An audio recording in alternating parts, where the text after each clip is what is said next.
जगत में एकता है। आपके मन में एक प्रश्न उठता होगा, जहां इतनी विविधता है वहां आंतरिक जगत में एकता का क्या प्रमाण है? उत्तर देंगे, चाहे वो जिस देश के नागरिक हों, सभी उत्तर एक ही देंगे कि हम स्वस्थ रहना चाहें। विश्व के किसी भी नर नारी से आप पूछें कि आपको सुख और शांति प्रिय है कि दुख और अशांति, सभी व्यक्ति एक ही उत्तर देंगे कि हमें सुख और शांति प्रिय है। उनकी भाषा चाहे जो हो, संप्रदाय चाहे जो हो, मान्यताएं चाहे जो हो, इन सभी व्यक्ति एक ही उत्तर देंगे कि हमें सुख और शांति प्रिय है। विश्व के किसी भी व्यक्ति से आप पूछें कि आप धनवान होना चाहते हैं कि निर्धन, सभी व्यक्ति एक ही उत्तर देंगे कि हम धनवान होना चाहते हैं। विश्व के किसी भी व्यक्ति से आप पूछें कि आप अपने जीवन में हानि चाहते हैं या लाभ, सभी व्यक्ति एक ही उत्तर देंगे कि हम अपने जीवन में लाभ चाहते हैं। ये आंतरिक जगत की एकता का ये सबल प्रमाण है। सैकड़ों आशिक हैं, दिलाराम सबका एक है, मजहब व मिल्लत जुदा जुदा है, काम सबका एक है, सबकी मांग एक है।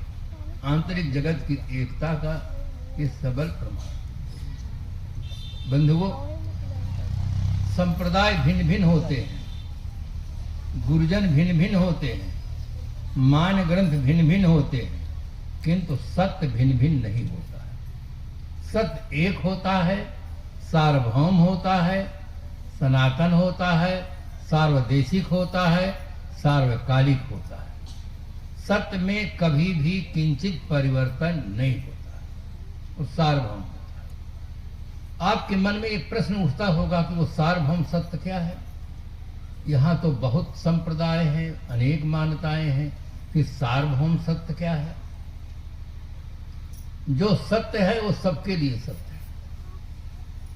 वो क्या है? भारतीय परंपरा में बहुत सुंदर चिंतन किया गया है। कहा गया है, राम बोलो भाई राम, राम नाम सत्य है, अंत में सबकी यही गति। राम नाम सत्य है। जो आदमी जीवन भर बताते रहे कि शरीर सत्य है, संसार सत्य है, आज उनकी आंखें खुल गई। आज उनको साफ साफ दिखाई देता है कि शरीर सत्य नहीं है, शरीर में रहने वाला सत्य है। उनको केवल शरीर दिखता था, शरीर में रहने वाला उनको दिखता ही नहीं था। आज उनको दिखाई दिया। आज वे साफ साफ कह रहे हैं कि राम नाम सत्य है। उस सत्य सत्य को भारतीय परंपरा में राम शब्द से कहा गया। एक वस्तु के बोध के लिए अनेक भाषाओं में अनेक शब्द होते हैं। शरीर के अंदर एक ऐसा पदार्थ है जो चिन्मय सत्ता है, ज्ञानमय सत्ता है, उसका होना ही जीवन है। शरीर में न रह जाना ही मृत्यु। मृत्यु और कोई चीज नहीं है। शरीर से चेतन का हट जाना, जीव का निकल जाना ही मृत्यु है, और उसका होना ही जीवन है, वही सत्य। संप्रदाय जगत में विचारों में संकीर्णता बहुत है, संकुचितता बहुत है। इस कारण से कोई एक शब्द का कोई व्यक्ति दूसरा शब्द बोलना ही नहीं चाहता। संत सम्राट सदगुरु कबीर साहब इसका समाधान देते हैं, समझे की गति एक है, जिन समझा सब ठौर, कहाँ कबीर ये बीच के बल कहीं और की ओर। हमारे जीवन की अनेक समस्याओं का समाधान संत सम्राट सदगुरु कबीर साहब ने बीजक में दिया। बीजक कोई कबीर पंथ के लिए नहीं है, बीजक संपूर्ण मानव जात के नर नारियों के लिए है, और उनकी जीवन की समस्याओं का समाधान है। जो संप्रदायवाद में तनाव दिखाई देता है, जिसके कारण से युद्ध होते हैं, झगड़े होते हैं, और सरकार को भी बहुत पैसा खर्च करना पड़ता है, बहुत परिश्रम करना पड़ता है, उसका समाधान सदगुरु कबीर साहब ने बीजक में दिया। कितना सुंदर समाधान है कि समझे की गति है। जो समझदार व्यक्ति हैं, सबकी दशा एक समान है। ये उदाहरण के रूप में दूं जिससे बात आसानी से समझ में आ जाए। एक पिता थे, उनके दो बच्चे थे। दोनों बच्चे प्राथमिक शाला में पढ़ते थे। एक कक्षा 5 का विद्यार्थी था, एक कक्षा 3 का विद्यार्थी था। दोनों भाई प्रातःकाल गणित लगा रहे थे। छोटे भाई ने कहा, गुरुजी ने पढ़ाया है 6 धन 4 बराबर 10 होता है। बड़े भाई ने तुरंत कहा, तुम बेवकूफ, तुम्हारे गुरु बेवकूफ। हमारे गुरु प्रधानाचार्य हैं, उन्होंने पढ़ाया है 8 धन 2 बराबर 10 होता है। दोनों भाई बहस में उतर गए। छोटे भाई ने कहा, हम अपने गुरुजी की बात मानेंगे। जब हमारे गुरुजी ने हमको पढ़ाया है तो हम अपने गुरुजी की बात माने कि आपके गुरुजी की बात माने। दोनों भाई बहस में उतर गए। पिताजी अंदर से सुन रहे थे। पिताजी बाहर आ गए। बेटा, क्यों बहस कर रहे हो? छोटे भाई के स्वाभिमान को धक्का लगा था। उसने कहा, पिताश्री देखो भाई साहब का दुस्साहस। अरे हमारे गुरुजी को बेवकूफ बताते हैं। जब हमारे गुरुजी ने पढ़ाया है 6 धन 4 बराबर होता है तो हम अपने गुरु की बात माने कि इनके गुरु की बात माने? बड़े भाई ने तुरंत कहा, पिताश्री इसके पास इतनी भी अकल नहीं है कि सहायक अध्यापक बड़ा होता तो प्रधानाचार्य बड़ा होता है। हमारे गुरु तो प्रधानाचार्य हैं, उन्होंने पढ़ाया है 8 धन 2 बराबर 10 होता है। ये अपने गुरु की रट लगाते हैं, हमारे गुरु की बात ही नहीं मानते। दोनों की बातों को सुन करके पिता मुस्कुराते हुए कहते, बेटा न तुम बेवकूफ न तुम्हारे गुरु बेवकूफ। बेवकूफ तो मैं हूं जो 2 बेवकूफों को पैदा किया। अगर मैं बेवकूफ नहीं होता तो तुम 2 बेवकूफों का जन्म ही नहीं होता। अब 6 धन 4 बराबर 10 और 8 धन 2 बराबर 10 तो हो ही जाता। केवल अंकों के लेकर झगड़ा, तथ्य में कुछ नहीं। तथ्य में बिल्कुल एक है, झगड़ा अंकों का। संप्रदाय जगत में शब्दों को लेकर झगड़ा है। एक राम कहता है, एक अल्लाह कहता है। राम के मंदिर में अगर अल्लाह लिख दिया जाए, अल्लाह के मस्जिद में राम लिख दिया जाए तो बहुत बड़ा बवाल खड़ा हो जाएगा। केवल शब्द है और कुछ नहीं। तथ्य की ओर किसी का ध्यान नहीं जाता है। बंधुओं, तथ्य की ओर हमारा ध्यान जाना चाहिए। चाहे वो राम कहो, चाहे अल्लाह कहो, पानी कहो, नीर कहो, तोय कहो, अम्ब कहो, वाटर कहो, जलम कहो, ये भाषाएं हैं, ये शब्द हैं। तथ्य है कि पानी। तथ्य की ओर हमारा ध्यान नहीं जाता है।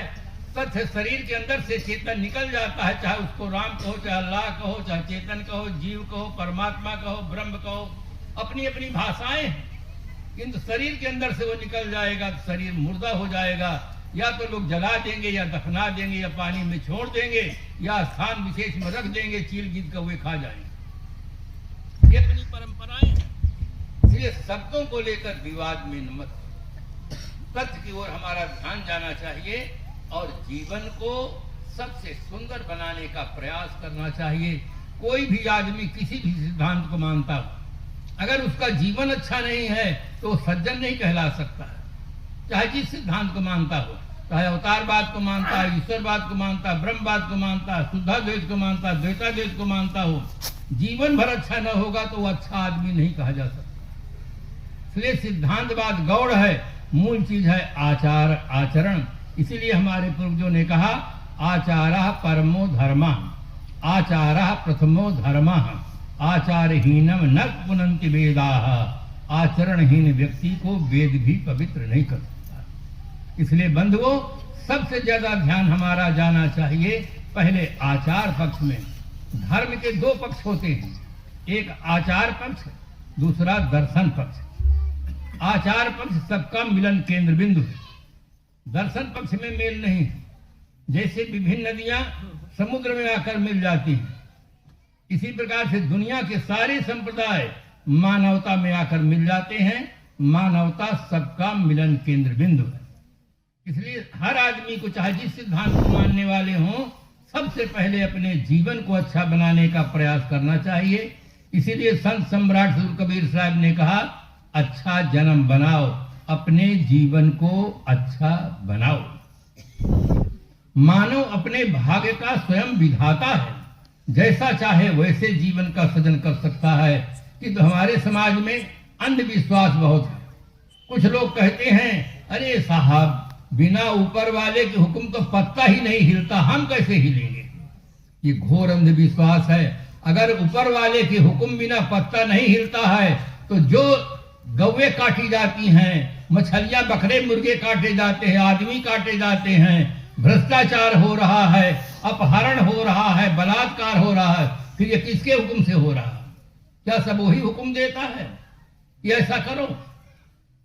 आदमी की मानसिक स्थिति जैसी होती है वैसी उसकी प्रवृत्ति होती है। एक वास्तविकता विवेक सम्मत है। आदमी की मानसिक स्थिति अच्छी होगी तो उसके जीवन में सत्कर्म होते हैं, मानसिक स्थिति खराब होगी तो उसके जीवन में दुष्कर्म होते हैं। ये वास्तविकता। कोई प्रेरणा देने वाला नहीं है, कोई प्रेरक नहीं है कि आप गलत काम करो, ऐसा कुछ नहीं है। आदमी के अंदर विवेक जगना चाहिए। आज जगने का समय है। मानव जीवन मिला है। मानव एक बुद्धिजीवी प्राणी। आज आप जग सकते हैं। आप कह सकते हैं कि मानव स्वतंत्र प्राणी है। वो जग भी सकता है और सो भी सकता है। बात सही है।